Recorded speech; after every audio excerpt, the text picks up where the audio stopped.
ஊருக்கு ஊர் மருத்துவமனைகளும் மெடிக்கலுமே கிளினிக்கும் அதிகரிப்பது நல்லதா கெட்டதா என்று பார்க்கும்போது 100% நல்லதுன்னு நான் சொல்ல மாட்டேன். அது நாட்டின் வளர்ச்சி அல்ல, நோய்களின் வளர்ச்சி தான் என்று சொல்ல முடியும்.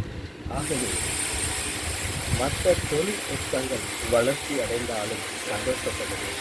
ஆனால் ஊருக்கு ஊர் மருத்துவமனைகளும் மெடிக்கலும் கிளினிக்கும் அதிகரித்து வந்தால் அது நோயின் வளர்ச்சியை தான் குறிக்கும் என்று சொல்வேன்.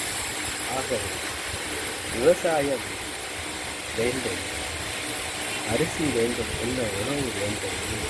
ஆனால் விவசாயம் செய்வதற்கு விருப்பமில்லை எனக்கு. அப்படி சொல்கிறவர்கள் தான் ஏராளம். சாப்பாடு வேணும், எல்லாம் வேணும், பைசா கொடுத்தா எல்லாம் வந்துடுறாங்க. ஆனால் விவசாயம் செய்கிறதுக்கு ஆட்கள் குறைந்து கொண்டே போகிறார்கள். இதை யார் கவனிப்பது?